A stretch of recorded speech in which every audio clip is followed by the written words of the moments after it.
a high school chemistry teacher. A terminal cancer diagnosis, a man who begins with nothing but fear and desperation. Walter White doesn't start as a monster, he starts as ordinary. A man working 2 jobs just to scrape by, a man mocked by students, underestimated by colleagues, and overshadowed by his former partners who built an empire without him.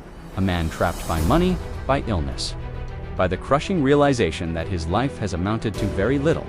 But in Breaking Bad, desperation becomes the spark that ignites ambition, and ambition soon mutates into something darker. Heisenberg, what begins as a desperate plan to provide for his family, transforms into a pursuit of dominance, pride, and recognition. With each step deeper into the meth empire, Walter sheds his weakness and embraces a new identity, one that refuses to be ignored. But here's the deeper question. Is this just crime drama? Or is Walter White's transformation a case study in philosophy, an experiment in Nietzsche's vision of the Übermensch, the Overman?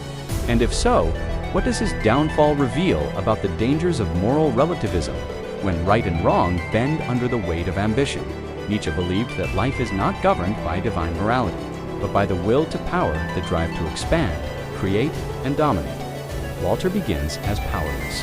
But when he cooks meth, he tastes control. For the first time, his genius matters. His will reshapes reality. He tells himself it's for family. But with each lie, the mask slips. "I did it for me," he finally admits. This is Nietzsche's will to power corrupted not creation for higher values. But domination for pride. Walter constantly shifts his morality. At first, killing is survival. Later, it's convenience. Finally, it's empire. Moral relativism becomes his justification. Right and wrong bend to his ambition. Nietzsche warned of this danger when the Overman is misinterpreted as a tyrant, one who thinks he stands above all morality. Walter believes he is that man.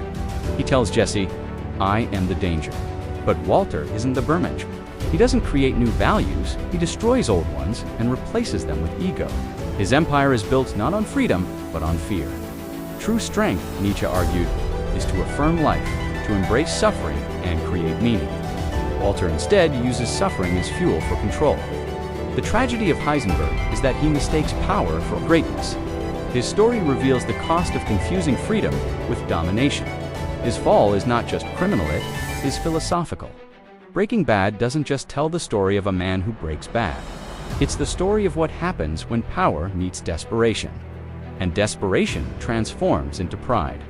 At first, Walter White tells himself a lie that he is cooking meth only to provide for his family, that his choices are born from necessity. But as his empire grows, that mask falls away. Survival fades into the background, and what remains is the intoxication of control. The question Breaking Bad forces us to ask is chilling. When does survival become pride? And when does pride become corruption? Walter White becomes a living warning. His transformation embodies the danger of Nietzsche's dream of the Übermensch man, who creates his own morality, free from society's limits.